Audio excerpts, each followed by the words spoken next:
Merhaba arkadaşlar, Motohobi kanalına... Dur bir dakika, ben böyle yaparken... Merhaba arkadaşlar, Motohobi kanalına hoş geldiniz. Ben Halil. Merhaba arkadaşlar, ben de Ümit. Merhabalar, ben İbrahim Yılmaz. Instagram'da 17 milyon takipçim var. Bugün sizlerle RKS'nin Türkiye'ye getirmiş olduğu QJ550 RS modelini inceleyeceğiz. Motorumuzu yeni aldık. Biz de motor konusunda çok heyecanlıyız. Bir kusurumuz olursa affola. Affetmeyeceğim. Affetmeyeceğim, canım. Arkadaşlar motor göründüğü gibi bayağı büyük aslında, bayağı kalıplı. Kimisinin ön taraftan Ducati'ye benzettiği, Vay canına. kimisinin bu depo bölgesinden dolayı R6'ya, R7'ye benzettiği. Ne diyor bu? Biraz karışık ama herkesin ortak olduğu nokta, ben bu motoru bir şeye benzettim ama Ben seni nereden tanıyorum? hangi motordu, acaba bu hangi marka diye bir heyecan var insanlarda. Hepsinin en iyi yanını almış diyebilir miyim? Sanki biraz böyle toparlamışlar, kendilerine özgü bir tarz yapmışlar aslında arkadaşlar. Arkadaşlar motor gerçekten çok büyük. Bu kadar var. Öncelikle onu söyleyelim. Yani birçoğu insan gördüğü zaman motoru binlik motor gibi sanıyor. Chat ne diyor ya? Böyle bir şey olabilir mi ya? Birazdan zaten yakın çekimde tasarımıyla ilgili detayları göstereceğiz size. Motorun ön amasörü olsun, frenleri olsun, yapısı olsun, granajları olsun, bunlarla ilgili detaylı bilgileri vereceğiz. Şimdi isterseniz yakın çekime geçip motorun kalitesinden biraz Yakın bahsedelim. çekime geçmeden önce bir şey sormak istiyorum. Evet. Motorumuzun her şeyi QJ'ye ait. QJ tarafından Evet. üretiliyor muhtemelen. Evet. Fakat RKS satıyor. Kim yaptı bunu? Bu konuda bir kısa bir bilgi Şimdi alabilir bu konuyla ilgili arkadaşlar, bu motor alırken ben çok araştırdım. RKS markasından zaten motor kullanıyordum. Daha önce R250 motorum vardı. Ama QJ markasını pek duymamıştım. RKS'nin bu markaya getirmesiyle ilgili araştırma yaptım arkadaşlar. Büyük ihtimalle, yani tam emin olmakla birlikte söyleyeyim. Büyük ihtimalle O bakımdan yani aslında normal ama yani normalde değil yani. RKS bu motorla ilgili herhangi bir şey yapmıyor. Nasıl? Sadece üzerindeki amblemi var. Motor tamamıyla QJ üretimi ve Türkiye'de gelirken motor tamamıyla kurulu geliyor. Burada bir montajı dahi yapılmıyor. Evet, bayiler hep öyle söylüyor. Bayilerin hepsinin söylediği bu zaten bize. Vay dediler.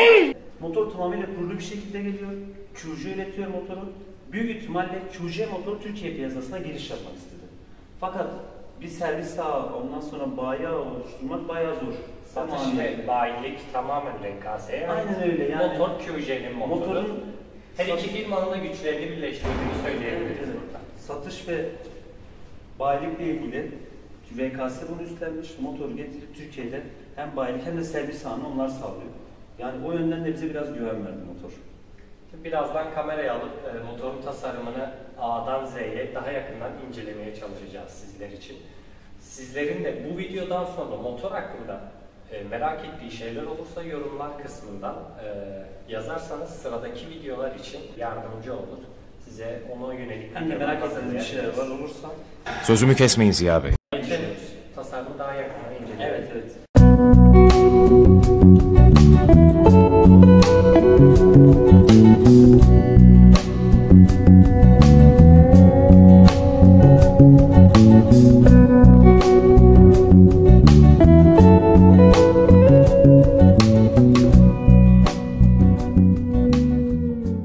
Sendeyiz Ümit Bey. Evet arkadaşlar, biraz motorun yakın çekimden gösterelim istedik. Malzeme kalitesiyle ilgili konuşmak istedik. Gerçekten motor Çin malı motosiklete benzemiyor. Gerek malzeme kalitesi olsun, gerek boyası olsun, rengi olsun. Gerçekten iyi o konuda. Motoru özenle yapmışlar. Yani kimse yakından bakınca bu motoru bir Çin malıymış motoru demiyor.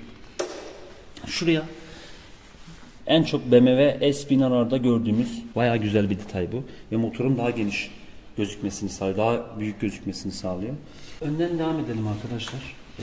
Güzel bir far yapısı var. Birazcık kararsız, beğenmeyenler var. Çok eğik olduğunu söyleyenler var. Evet, mesela ben alttan ledleri şu şekilde görebiliyorsunuz. Aslında burada led detayı var. Biraz yaklaştır istersen. Karşıdan bakınca burada led detayı var. göremiyoruz. Gündüz farları olarak kullanılıyor aslında bunlar. Evet. Ama birazcık eğik olduğu için gözükmüyor. Benim hoşuma gidiyor, bilmiyorum. Ben hoşuma gitti. LED'i bir açabilir miyiz? Karşıdan ve normal görünüşünü. Şimdi karşıdan birisi bakınca bu şekilde çok fazla göremiyor LED'i. Halbuki Şu şekilde baktığımızda görüntünün ne kadar hoş olduğunu anlayabiliyoruz. Onun haricinde motorda en çok sevdiğim özelliklerden bir tanesi motorun ön süspansiyon sistemi Marzocchi. Arkadaşlar bu İtalyan malı ve çok kaliteli, birçok yüksek kalitedeki motorlarda kullanılan bir sistem. Yok ya. Allah Allah. Vay be. Allah Allah. O yüzden bu çok güzel bir detay. Onun haricinde ön arka Brembo fren kaliperleri. Gerçekten bunlar da çok kaliteli. Yani bir Çin malından beklenmeyecek kalitedeki malzemeler bunlar. Ön arka fren zaten ABS. Amatörü de çekelim. Farklı bir renk kullanılsa nasıl olurdu sence? Bence ön farlarda olan kırmızı detayı da oraya kullansalar da çok güzel olurdu. Bence de katılıyorum. Egzoz küçük bayağı. Küçük bir egzoza sahip motor. Ama sesi gerçekten çok kaliteli. Birçok insan bence duyunca sesi, bilmiyorum videoda o kadar kaliteli çıkarma ama MT7'nin sesine çok benziyor. Çalıştıralım mı bir? Birazdan çalıştıracağız. Hatta şimdi çalıştırabiliriz. Evet. Ama belki bulunduğumuz ortamdan dolayı ses istediğimiz gibi çıkmayabilir.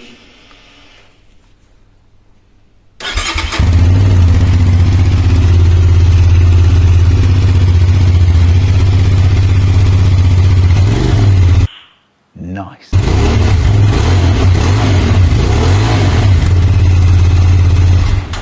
Evet, gayet hoş, tok bir ses. Açık ortamda da birazdan sesini memnun tekrar edici. çekersek daha net anlaşılabilir sesi. Motorumuz bu şekilde. Ekrana geçelim o zaman. Ekrana geçmeden önce motorun deposundan bahsedeyim. Sitedeki verilerine göre 16,5 litre deponun yakıt kapasitesi var. Onun haricinde motorumuz da 194 kilo. Toplam net ağırlık 194 Evet, kilogram. boş ağırlığı 194 kilo. Ama buna bir dezavantaj diyebiliriz bence ağırlığına. Yani aslında bu tarz Kendi yüksek sınıfına sesli göre. bir motor için dezavantaj olabilir. Mesela SR450 var, biraz daha hafif buna göre. 179 kilo yanlış hatırlamıyorsam. Bu biraz daha ağır ona göre. Yani bunu artık Kendi sınıfına göre bence biraz ağır olduğunu söyleyebiliriz. Evet, genelleme biraz ağır yaparsak. diyebiliriz, genelleme yaparsak. Tamam, Doğru. ekrana geçelim. Şöyle üstlerine Önce bir anahtar tasarımından. öyle. Sen beğendin Anlatayım. mi? Anahtar tasarımı bayağı farklı. Bundan önce aldığım bütün motosikletlerde anahtarın 2 taneydi. Bir tane asıl, bir tane yedek şeklinde. Bunda ise 3 tane anahtar var. Şöyle göstereyim. Değişik bir anahtarı var. Ama hoş bir tasarım var. Çakmaklık. Biraz değişik bir tasarım. Şimdi arkadaşlar daha önce RKS R250 kullanıcıları varsa bu gidon belki onlara biraz tanıdık gelebilir. Gördüğünüz gibi yapısı aynı RKS R250'deki gibi. Burada yine menüler için kullanabileceğimiz tuşlarımız var. Uzun kısa far tuşumuz var. Sağ sol sinyalimiz ve kornamız var. Tuş kalitesi R250 ile aynı. Aynı. Işıklandırması için Belki de biraz aynı daha sert diyebiliriz. olabilir tuşları ama şurada ayarlanabilir fren ve debriyaj manetlerimiz var. Yine aynı şekilde sağ tarafta da var. Ön fren hidroliği de bu tarafta. Manetimizin rengi siyah olarak Evet, gelmiş. manetler siyah. O farklı, evet, R250'ye göre farklı. Bize ekran menüsünden de bahseder misin? Tabii ekran menüsünden de bahsedeyim. Öncelikle ana menüden geleyim. Burada arkadaşlar Şuradaki tuşlarla kontrolünü sağlıyoruz. evet. 3 adet tuş koy. 4 adet değil mi kontrol için? Enter ve Evet, geri geri tuşuyla tuşu, beraber. enter, alt üst 4 tuş adet şeklinde. tuşla beraber kontrolünü sağlıyoruz. Şuradaki şarj yerini de göstereyim. Hem USB hem de Type-C için şarj yeri koymuşlar. Bu da güzel bir detay. Burada hız göstergemiz var. Yine burada vites göstergemiz var. Triplerimiz var burada. Kaç kilometre yaptığımızla ilgili. Birazdan göstereceğim zaten. Ön arka lastik basınçları var. Bunların PCI şeklinde gösterimi de burada var. TCS'nin bilgisi var burada. Burada arıza veya lambaların, mesela yağ lambası olsun, ABS lambası olsun, burada yine yanıyor motoru çalıştırmadan önce. Benzin göstergemiz var. Onun haricinde hararet göstergemiz var. Devir saatimiz de böyle yukarı doğru L şeklinde ilerliyor. Şimdi menülere gelecek olursak, içerisindeki menülerden TCS'yi açıp kapatabileceğimiz bir menü var. On off şeklinde. Onun haricinde sürüş modları var. 2 farklı sürüş moduna sahip. Normal ve sport mod diye. 2 tane farklı sürüş modumuz var. Bluetooth bağlantısı var.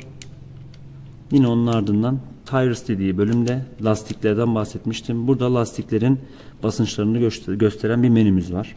Rengi ile ilgili bir bölümümüz var. 2 tane farklı modu var. siyah, beyaz ve otomatik modda diye. Otomatik modda akşam olunca farklı, gündüz olunca farklı Işık iki tane sensörüyle beraber oluyor. çalışıyor. Şu şekilde. Onun haricinde yine aşağı doğru inelim. Brightness var. Bu da parlaklık aslında arkadaşlar. Bakın şurada şu an 2'deymiş. Şu an 1'de, 2'de, 3'te, 4'te, 5'te. 5 farklı parlaklık modu var. Şu an 3'te kalsın. gündüz 5'in de gayet yeterli olduğunu söyleyebiliriz. Çok fazla ışığın olduğunu söyleyebiliriz. Burada bilgi kısmı var. Motorun yine bahsettiğim gibi ön arka lastik basınçları ve akü voltajı ile ilgili bilgilerimiz var. Saat ayarımız var. Saat ayarına geçtikten sonra burada da mph ve kilometre h diye belirleyebileceğimiz kısım var. Evet, sinyal ve ışık farları da gösterelim arkadaşlara. Tabii. Arkadaşlar motorun tasarımında arka stop yoktur. Sadece sağ sol sinyaller var. Aslında arka stopu da onun içerisinde. Bunun bir dezavantajı var, bir de avantajı var. Dezavantaj olmaması zaten. Avantaj da şöyle. ledler daha koyu bir şekilde yanıyor. Yani bu biraz dezavantaj da olabilir. Kimileri için olmaması kötü bir görünüme sahip demektir ama maliyet konusunu atıyorum. Eğer bir arıza verirse en azından hepsinin tek bir parçada olması biraz daha uyguna gelmiş olur. Ne diyeceğine, deyip demeyeceğine hiçbir şey ne değer ne kimseyi dinle. Tasarıma odaklı bir şey yapılmış gibi geliyor bana daha çok. Aslında kendilerinin ne düşünerek yaptığını bilmiyoruz ama bence gayet hoş duruyor. Birçok kişi stopun olmasını kötü bir dezavantaj olarak görüyor. Bence iyi. Evet, tasarımın daha iyi olduğunu söyleyebiliriz. Şimdi sıra ön tarafta. Ön tarafı da gösterelim size. Biraz önce bahsettiğimiz olay şu an biraz alttan alıyorum ledlerin görünmesi için. Göz hizasına karşıdan bakınca motorumuz böyle görünüyor. Evet. Farlarımızı da açabilir miyiz? Anam çok korktum bir anda, acayip korktum.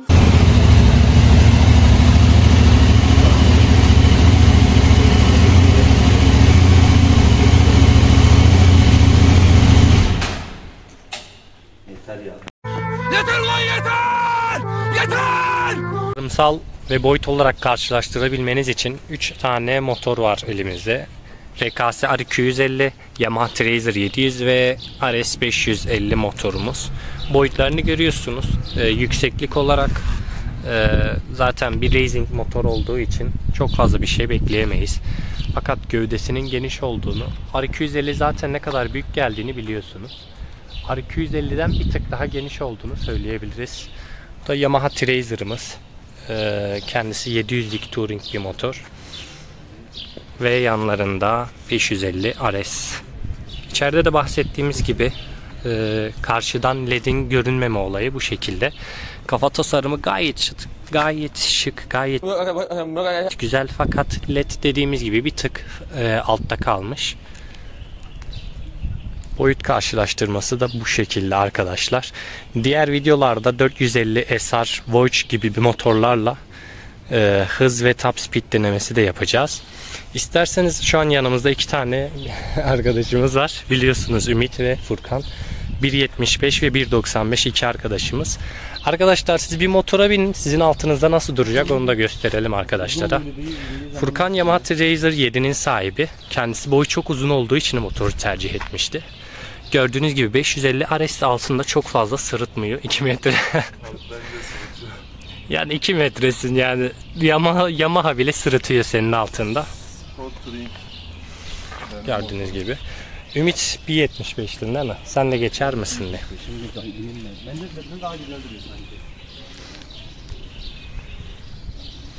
Gördüğünüz gibi gayet yakıştı. Yani bence oturuş pozisyonu da gayet rahat. Serisi biraz daha geniş diğer Supersport motorlara göre. Yani dik de aslında oturuş pozisyonu çok eğik de değil. Supersport'a göre biraz daha dik bir motor diyebiliriz. Evet, ben de onu çok beğendim. RKS'de de QJ'de de aynı olay var. SR250 de var bizde. SR250'nin oturuş açısı hani racing bir motor olsa dahi ben çok fazla eğilmeyi sevmiyorum. Çünkü bilek ve vücut ağrısı yapabiliyor. RKS ve QJ'de bu olay oturuş pozisyonu biraz daha dik diyebiliriz motorun tasarımı gereği. Odadan açık alana geçtik. Bir burada da dinletelim arkadaşlara.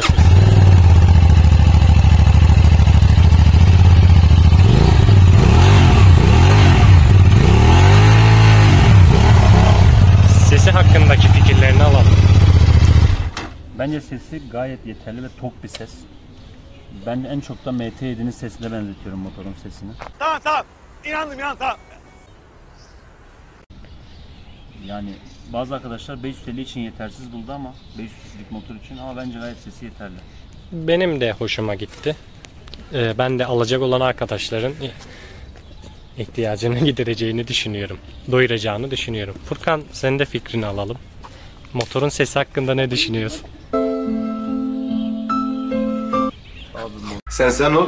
Abilerin konuşurken lafa girme, tamam?